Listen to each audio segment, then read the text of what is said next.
Welcome to Silicon Bytes episode 43.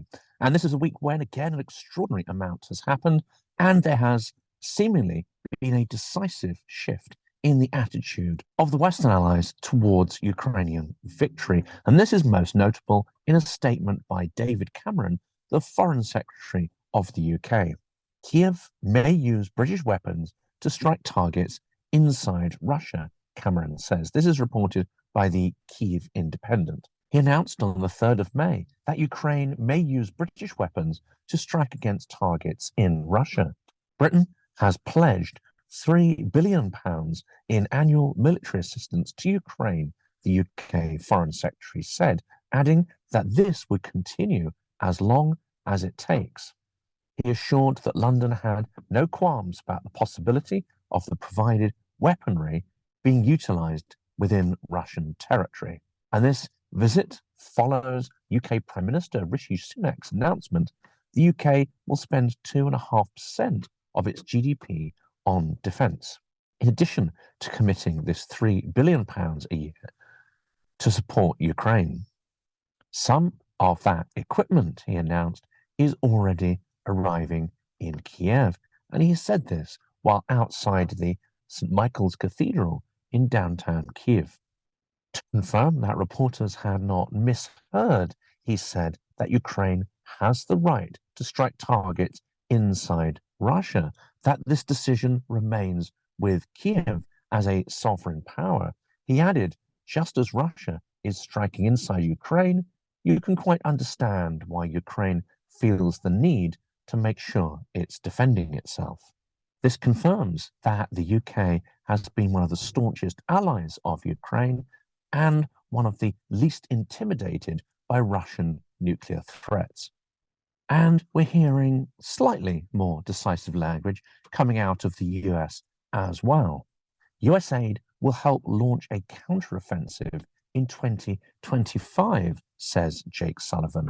Now, many commentators suggest that the current aid package would not be enough to sustain a major offensive to retake the territories captured by Russia. Many analysts, including ones we've spoken to on this channel, say that whereas the aid package is definitely welcome, it is enough to stabilize the lines, not dramatically alter the course of the war at this point in time.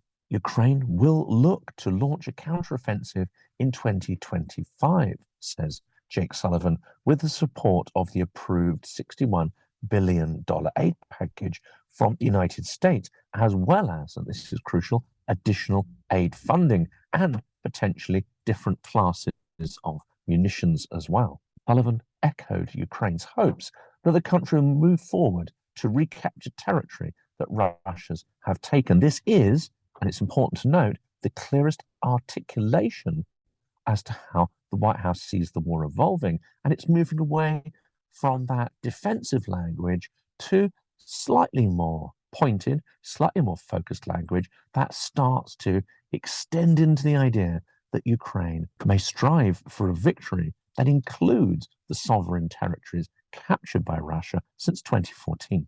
Despite mounting pressure of an anticipated Russian summer offensive, Sullivan noted that the incoming US weapons will help Ukraine, give it the capacity to hold the line as it faces a difficult period. And in this, Sullivan is echoing what we're hearing from a lot of Ukrainians. Things will get worse, it is said, before they will get better. And this gloomy assessment seems to be confirmed by news that it is only a matter of time before CHARITIES falls to the Russians. Ukrainian military intelligence has said that the fall of the embattled Donetsk Oblast town of CHARITIES, in a similar way to the fall of Avdiivka a couple of months ago, is probably only a matter of time. Not today or tomorrow, said military intelligence deputy head Major General Vadim Skibitsky. But this all depends on our reserves and on our supplies. Of course, it also depends to an extent on what the Russians are throwing at the front in terms of men and materiel. And Russian forces have decisively shifted their focus towards CHARITIES, which is an elevated town that potentially opens the way for further advances into the Donetsk Oblast. And we're hearing more and more from the Russian side, more and more pieces of the puzzle about what they are potentially attempting to do before trying to force a negotiation or some kind of freezing of the lines of contact. It does seem that they are intent on taking the entirety of the Donetsk and Luhansk oblasts and potentially Zaporizhia and Kharkiv Oblast as well. This is said to be unrealistic, but Russia is mobilizing substantial numbers of troops. Skibitsky says that he believes as its first goal, Russia will seek to capture the rest of Donetsk and Luhansk. Looking further ahead, the Kremlin is likely preparing for an offensive around northeastern Sumy and Kharkiv Oblasts, with the main push likely to begin at the end of May or early June. Other Ukrainian officials have also alluded to this potential timeline. This will not be enough, it's believed, to capture a major Ukrainian city. It could be sufficient for smaller tasks that could nonetheless be turned into propaganda victories. This will also not prevent Russia trying to turn Kharkiv into a depopulated wasteland as well. And again, we will come back to this and their efforts to bomb civilians out of Kharkiv. We'll come back to that story later. Now, turning our attention further afield, it seems that Russia has not been inactive in the grey zone. In fact, Putin seems to be escalating alternative warfare against Europe, and alarm bells are starting to be sounded with increasing ferocity. Not perhaps loud enough in some of the mainstream media, but we are seeing more analysis and more articles based on the stories about what Russian intelligence services are up to in Europe. And this is an interesting one from Ukrainska Pravda. European intelligence services are preparing for Russian sabotage activities across Europe. The story describes how European intelligence agencies believe that Russia has begun to actively and covertly plot bombings, arson attacks, and damage to infrastructure on European territory, both directly and more via proxies. The Financial Times has run a major article on this, and it has also seen intelligence assessments from 3 European countries that show evidence of more aggressive and coordinated efforts to carry out sabotage. Intelligence officials are increasingly speaking out about this threat in an effort to increase vigilance. We estimate the risk of state-controlled acts of sabotage to be significantly increased, says Thomas Haldenwang, head of Germany's Federal Office for the Protection of the Constitution, said last month. He stressed that Russia now feels comfortable conducting operations on European soil with a high potential for damage. And we have to ask ourselves, why is Russia comfortable doing this? Why does Putin feel that he has total impunity to undertake potentially assassinations, sabotage, arson, and other acts in Europe, specifically targeting Ukrainians abroad and, of course, targeting the military-industrial complex, which is helping Ukraine to survive against Russia's assault? Well, it has impunity because it sees Europe not reacting, not pushing back as hard as it ought to. This may well change if it continues to escalate. But unfortunately, yet again, our escalation seems to be entirely underproportionate to what Russia is doing. And as has been pointed out on this channel from the start of the conflict, Putin will always escalate, and he will seek to out-escalate his enemies to the point where they are exhausted or lack the will to carry on. Nothing, absolutely nothing, has changed in his behavior. What is unfolding now is entirely predictable. What unfolds next is, unfortunately, equally predictable, but those lessons do not seem to really have sunk in to key decision makers in Western capitals. The German intelligence officer has said that Russian rule of Vladimir Putin is now feeling emboldened and will try to push the dividing lines in Europe as far as he can on several fronts through disinformation, sabotage, hacking, and others. And an additional part to this story, on Friday, Norwegian police security services discovered that Russian intelligence agents have been working in Western Norway, which could mean that Russia may be preparing sabotage operations at critical infrastructure. In addition, 2 Germans of Russian origin were recently detained in Germany, suspected of seeking potential targets for sabotage against German support for Ukraine.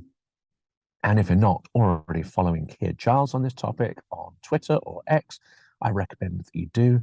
He has always got a strong and realistic position on what is going on and is the right kind of hawkish in relation to Russia and what needs to happen to defend ourselves. Another in-depth piece on the same topic came out in Euromaidan this week. 3 different European countries have gathered evidence that Russia has begun ramping up preparations for covert violent sabotage operations in Europe, the article states, with little concern over potential civilian casualties. The assessments indicate that Kremlin agents are preparing for covert bombings, arson, and attacks on infrastructure, as we have said. Now, this story builds upon multiple reports of Russian activity or Russian-inspired activity. One of those took place in the UK, where 2 men were charged with setting fire to a warehouse containing Ukrainian aid shipments and have been accused of working for Russia. Swedish authorities are also investigating recent rail derailments suspected to be acts of state-sponsored sabotage, while the Czech Republic claims that Russia attempted to destroy signaling equipment on its railways. Attacks on officials' vehicles in Estonia have also been attributed to Russian intelligence by the local security services. This adds to the more overt activity that we talked about in the last Silicon Bites, such as the Baltic Jammer that has affected many tens of thousands of civilian flights across the Baltic and Eastern European region. Now we turn to the impact of Ukraine's efforts to damage and degrade Russia's fuel refining capacity through its long-range drone attacks. And here is the significant story that Gazprom plunges to its worst losses in decades as European sales collapse. This is another story in the Financial Times, and there have been a slew of interesting stories actually over the last week or so in the Financial Times, many of them really not favorable to the Kremlin, many showing how actually Moscow is under increasing pressure in its war as it turns its economy into a total war economy, but without the strong high-tech manufacturing base that would be required to support an advanced war economy. Russian energy giant Gazprom plunged to its biggest loss in at least a quarter of a century after gas sales more than halved in the fallout from Vladimir Putin's war in Ukraine. Gazprom's revenue fell 30% year on year, with gas sales dropping from 8.4 trillion rubles, more than halving to 4.1 trillion. Company's Moscow-listed shares fell, and analysts said the losses showed how Gazprom, once a cash-rich national champion that used its stronghold over European energy supply as a geopolitical weapon, had failed to adapt to losing the EU market. European countries, meanwhile, have had greater success than expected in finding alternative sources of gas. Russia's share of Europe's gas imports dropped from 40% in 2021, the last full year of the invasion, to 8% in 2023, according to EU data. The results showed that once Gazprom's core business, selling gas to Europe, had become a loss-making millstone, only potentially offset by profits from its oil sales, analysts said.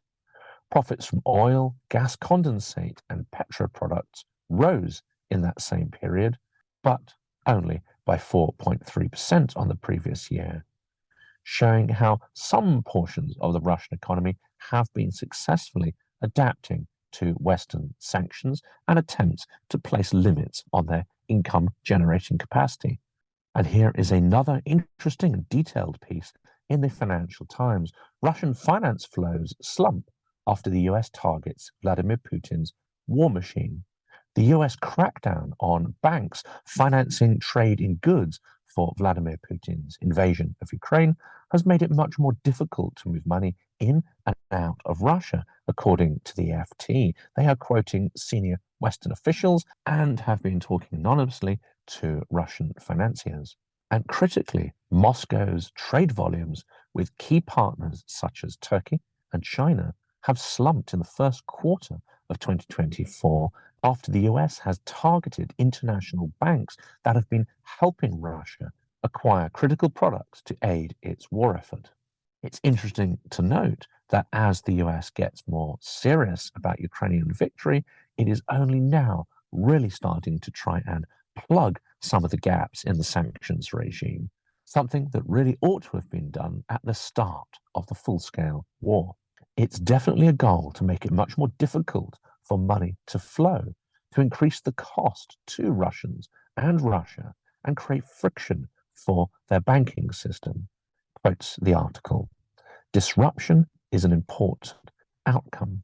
Getting around the Western banking and economic restrictions now requires a growing network of middlemen to avoid regulatory scrutiny, even if the transactions have nothing to do with Russia's war machine, the officials and financiers have said. Now, whereas this doesn't prevent stuff getting to Russia, it does, of course, make that stuff much more expensive and helps to drain the Russian economy of cash and resources. But if Ukraine is to win, then much more needs to be done to tighten the remaining loopholes in the sanctions regime and to really seriously tackle Russia's booming grey economy, grey fleet, and illegal attempts to circumvent the limitations placed upon it. More on this later in the episode.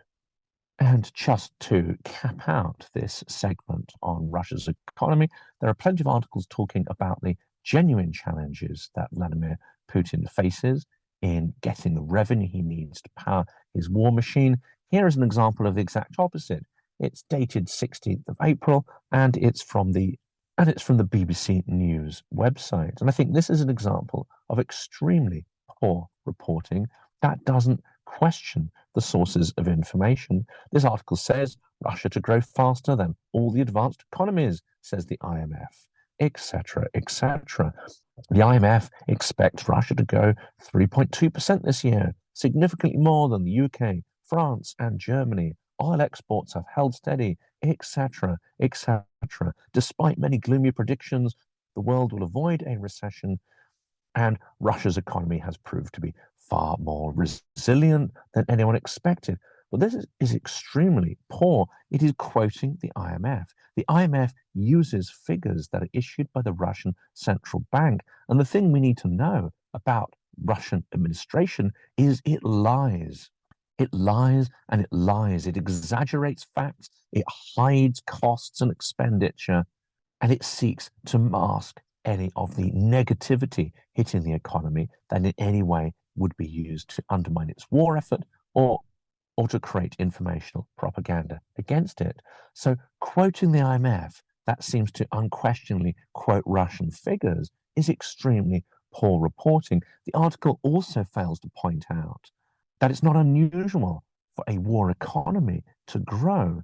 But what you need to look at is the flow of money that is going from consumer sectors, from services, consumer goods, infrastructure, etc. See how that part of the economy is faring compared to the booming part of the economy, which is the military component. And this is the crucial thing. Russian economy may be growing on paper, but so much of that is ending up in tanks and missiles that are being disintegrated on the territory of Russia. This is not beneficial economic activity. That is not something that is investing for the future. It's not something that will drive Russia's economy to grow and expand and support the health and happiness of its people. Absolutely not. It's one-time expenditure on war and destruction that brings no benefit or profit to anybody. And staying with Moscow, unfortunately, we have to stay in Clownworld for a little longer. The Moscow Times reports that Russia is showing off captured Western military equipment at the Moscow Expo. Visitors on Wednesday flocked to the opening of a month-long exhibition of Western military equipment captured by Russian forces in Ukraine. The showcase, which is located at a World War II memorial park in Moscow, debasing, I would say, the memory of those who fought in World War II, features 32 pieces of heavy equipment, including a US-made M1 Abrams tank, a German-made Leopard A2 2A6 tank, a US-made Bradley armored fighting vehicle, as well as other hardware. You can see on the images that are playing through this segment that hardware very conspicuously has NATO allied flags on it, including the US, Turkey, UK, and others. Kremlin spokesman and habitual liar Dmitry Peskov called the exhibition a brilliant idea, adding that people must see the destroyed equipment. And indeed, there are many images of Russia, which has become a paramilitary fascist death cult.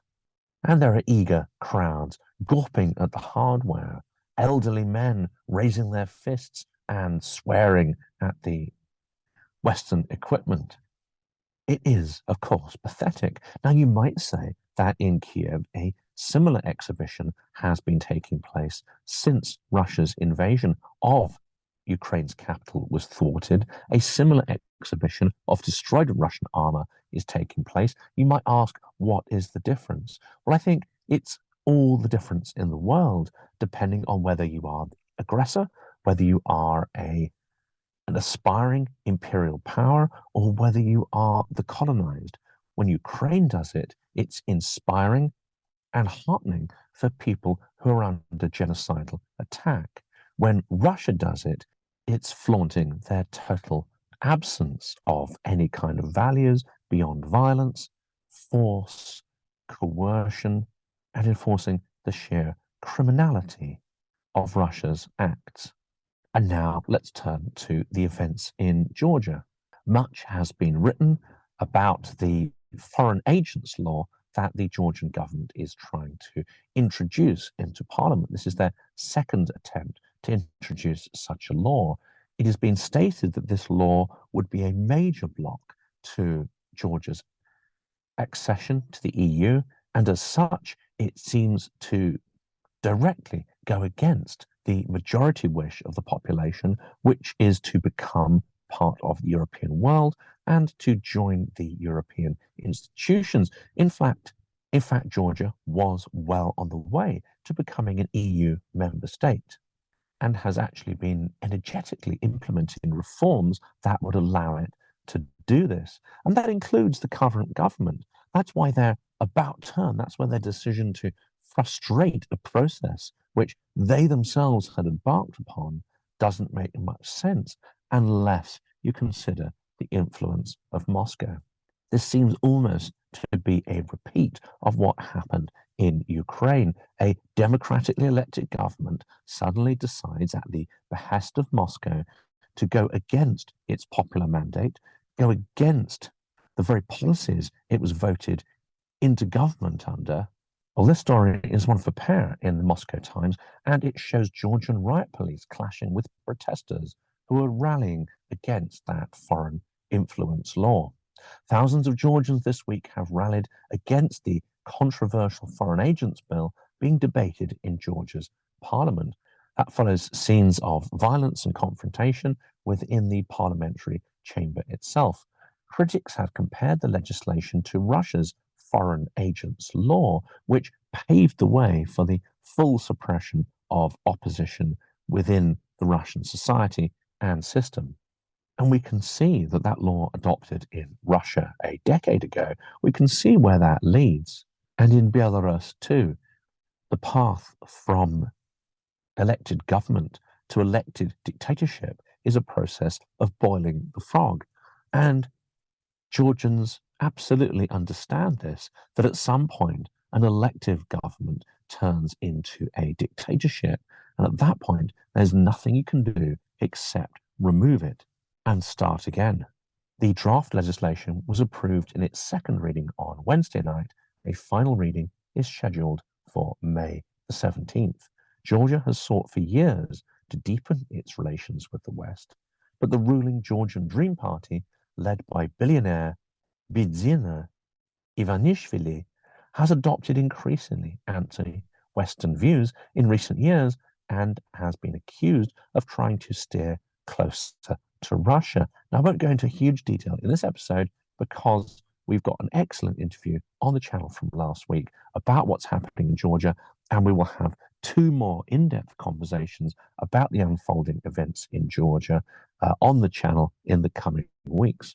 But what is also interesting to note, says the Moscow Times, is that Russians have been prominent within those protests. And I think this is very interesting to note. Something that many were not able to do, didn't feel able to do in Russia itself. Here, when you have large enough crowds that are able to push back against police violence and intimidation, Russians have been seen as part of the crowd with flags and anti-Putin messaging. The article says members of Tbilisi's sizable Russian diaspora community have come out to demonstrate against the bill, highlighting a desire to protest against familiar traces of authoritarianism despite potential legal risks down the road. And of course, they are taking a risk. Not only are they protesting against potentially violent police, they are in effect refugees in a country, and they're going against the government of that country. So this is not a low or zero risk effort by numerous Russians who form part of that crowd of resistance. Many, of course, it has to be said, in the diaspora community also chose to stay away as well. And it's complicated. These are the words of Alexander. His name has been changed for the sake of the article. It's complicated, he said, of his own thoughts on attending the protests as a Russian citizen. I don't want to be an imposter for the Georgian people, he said. And he went on, and I think this is interesting to hear. It's like a wave of inspiration that Georgia deserves to have a bright future in the European Union, he said. I think it's important to hear voices of Russians who are not denouncing the EU, who are not looking at it as some cynical geopolitical exercise, but understanding that aspiring to be part of Europe, aspiring to be part of a rule of law society, and aspiring to be part of a country whose government puts its citizens as the main priority rather than its geopolitical standing and power, I think it's interesting hearing that coming from some Russian individuals.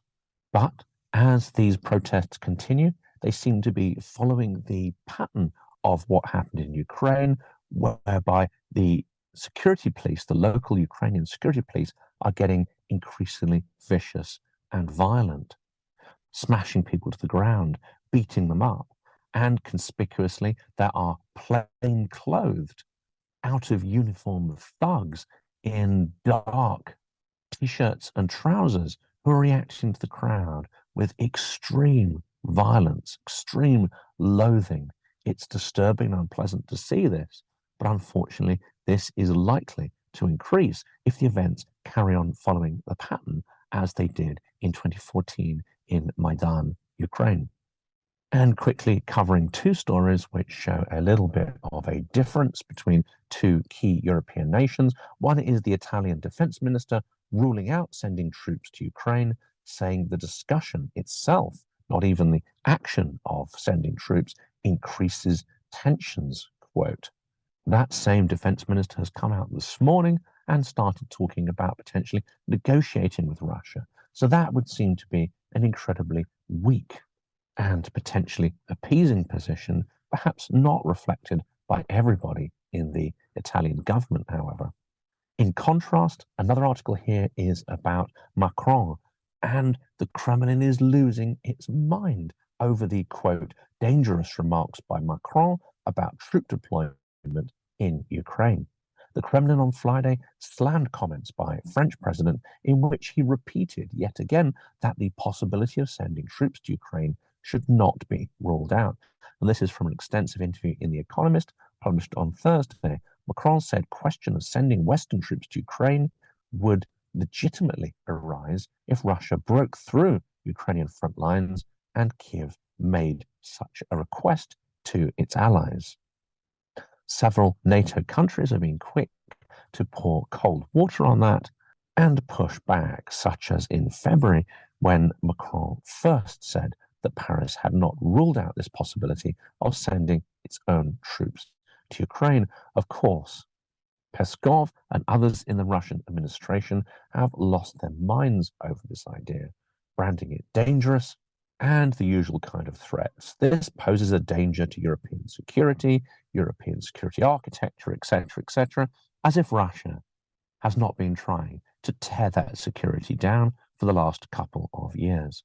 And now let's talk a little bit about Ukraine, because whereas we don't believe Russia has the strategic innovation, the forces, the training, the capacity to fully take a large Ukrainian city like Kharkiv, nonetheless, they are trying their hardest to make it unlivable for Ukrainian civilians. This article in the Kyiv Independent talks about surviving through the darkness, how Kharkiv endures a new wave of brutal Russian attacks. In the face of relentless Russian attacks, prolonged blackouts, and a looming threat of a major new offensive, against all odds, life in Kharkiv continues to endure. Located just 30 kilometers from the Russian border, Kharkiv is Ukraine's second largest city, but has seen some of the heaviest and most frequent attacks since the start of the full-scale invasion. Due to recent Russian bombardment of the energy system, the city is now struggling with rolling blackouts, and Ukraine expects a major advance in the surrounding region over the next couple of months. From teachers to small business owners to teenagers, you will find people weaving camouflage nets for the military in their spare time. Kharkiv embodies the resilience of Ukrainians in their everyday lives. And whereas the misfortune in Kharkiv is entirely man-made, it's made by Russians, light bombs, missiles, drones, and other projectiles are flung at civilian infrastructure. This is entirely intentional, and Ukrainian resistance and resilience is extraordinary. In Russia, the reverse seems to be happening. The country is literally falling apart. Russia has been battling historic flooding that has been exacerbated by poor infrastructure, corruption, underinvestment, disorganization, and of course, because key people who would help in times of emergency have been sent away to fight and die in a foreign country. Here's a series of articles by the Moscow Times which details the extent of some of the flooding. Russia's Ishin River swells to record high amid widespread flooding, and you can see some of the dramatic pictures here. And I don't put these articles in here to elicit sympathy for Russia or Russian civilians. I think it's important to note that the impact of Putin's regime is increasingly going to lead to such disasters and catastrophes. And when they happen, Russia will not be equipped to cope with them. Thousands, millions of civilians are going to suffer. And one of the unfortunate patterns is that when this happens, they blame local officials, local corrupt officials, local police, administrators, etc. And often you can find videos of people begging to the father Tsar to save them from his incompetent minions. This is unfortunate. Unfortunate they do not see the strategic foundations of the catastrophe in their lives. Degradation of their society, the moral bankruptcy, the incompetence goes right to the top. It does not stop with the middle level and local minions. This will not end. This is one of the reasons why I certainly advocate for radical fragmentation of the Russian system, decapitation, as it were, taking the entire concept of the Father Tsar and central government away. The only way for Russia to reform is if local officials are fully accountable for their actions and have the resources to do something about it. Under the current system, I fear nothing will change, nothing in the war and nothing on the domestic front either. And to continue the flood story, this is a truly terrifying one, again, for the Moscow Times, a continuation of the record floods. And this one talks about the submerged uranium mines in the Urals. Russia's worst flooding in decades has submerged Soviet-era uranium mines in the Kurgan region, the investigative news outlet Agentstvo reported on Monday. This sparked fears that radioactive and chemical pollution could seep into the Tobol River. State nuclear agency Rosatom, whose subsidiary operates the mines at Dobrovolny uranium deposit, denied that its mining facilities were impacted by the flood. Of course they would. Local ecologists, however, said that the mines have been accumulating radioactive sludge for years, while authorities have ignored numerous public protests against continued uranium mining in the area, which is prone to spring flooding on an annual basis. Well, this is the kind of disaster, this is the lack of accountability that systems like Russia, vertical power systems, tend to generate, with local people having absolutely no say whatsoever in how to organize their lives, how to manage their environment, or how to redistribute resources to their own benefit. And another story which suggests that the Russian system is coming apart at the seams is again from the Moscow Times, and it's about how the Ukraine war is stretching Russian workers to their absolute limits. Whether Russia's inner elite really cares about Russia's working class is entirely doubtful. But to look at this as more of a demographic and economic question is important in the circumstances. Russia has already 30% fewer able-bodied young people than it did 10 years ago. And that's not just because of the war, that is because of a huge drop in births since 1991. By the laws of supply and demand, this should be great for blue-collar wages. But there is evidence that the war industries and the army itself are outbidding the rest of the economy for these better trained and brighter young people. This vacuum cleaner effect of the military-industrial complex on Russia's labor market may be one of the reasons to explain the apparent uptick in accidents and breakdowns in critical infrastructure, such as the mass heating failures in January and the floods that we've just been talking about. But a better explanation is simply that Russia has suffered from corruption, neglect, and a lack of investment during a period when urban areas have seen a huge expansion in housing, but without any investment in utilities. And there's some interesting detail behind the figures. There's a paradox about labor relations and the war effort.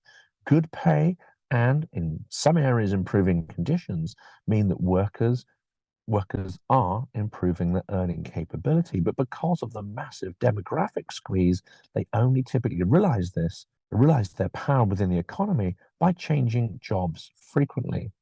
The resulting churn in the labor markets puts massive brakes on productivity and safety. There is, in fact, strong evidence that the war has made this churn much worse than it was before, especially in the more poorly paid blue-collar professions, such as public transport. And Russia's informal economy, that comes outside of the realms of taxation, remains absolutely huge. It's thought that at least 38% of GDP is made up from an informal economy that exists under the radar. Furthermore, undertaking informal work could be a good way of avoiding military mobilization by effectively going dark on the authorities, ensuring that your job, your earnings, your existence, in fact, don't end up on any public database. For traditional blue-collar workers in manufacturing, living standards are noticeably deteriorating. As one worker has said for this article, wage rises are like a dog chasing its tail. The tail, of course, here being the cost of living, which is rising dramatically in Russia. There is simply not enough money to go around. So much has gone into paying soldiers and compensating their families, as well as replacing lost material, that the average worker feels like nothing has got any better since the start of the full-scale war. Now we're going to quickly cover off a couple of articles before the end of the episode. These are ones which I strongly recommend you follow up on and which we are going to feature in more interviews on the channel in the coming days and weeks.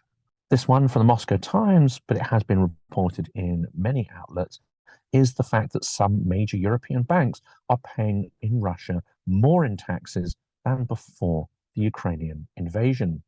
Major European banks that continue to do business in Russia paid the government 4 times more in taxes in 2023 than in the year before Moscow launched its full-scale invasion of Ukraine. The 7 lenders, Austria's Raiffeisen Bank, Italy's UniCredit and Intesa Sanpaolo, the Netherlands' ING, Germany's Commerzbank and Deutsche Bank, as well as Hungary's OTP, reportedly paid around 800 million euros in taxes alone to the Russian state last year. Now, the article here doesn't make this explicit, but I'm going to. This is money that Russia is using to spend on bombs and missiles to slaughter civilians in Ukraine. These organizations are complicit in war crimes. These organizations need to be sanctioned. The arguments that it is too difficult to exit the Russian market, the arguments that Russian banks would simply take their place and pay those taxes no longer wash. By operating within the Russian market, they are helping to normalize the Russian regime. They are providing moral as well as economic support to the aggressor, and it is beyond disgusting. And I want to point your way towards a very fascinating article. We won't go into it in much detail here, but I think it's important to look at the Kremlin's current lies and put them in the context of their previous lies. Well, this is a great article in the Moscow Times about 10 years on, interviews with Russian volunteer fighters who recall their important role in starting and fueling the war in Donbass. To maintain plausible deniability, Russia largely relied on a network of nationalists and paramilitary organizations that was recruited, trained, and dispatched as volunteers to the front lines. But the Moscow Times describes how absolutely critical the role of Russians were in stoking the confrontation and, in fact, really organizing substantial parts of the insurrection, so-called insurrection, which in fact was a covert invasion of Donbass in 2014.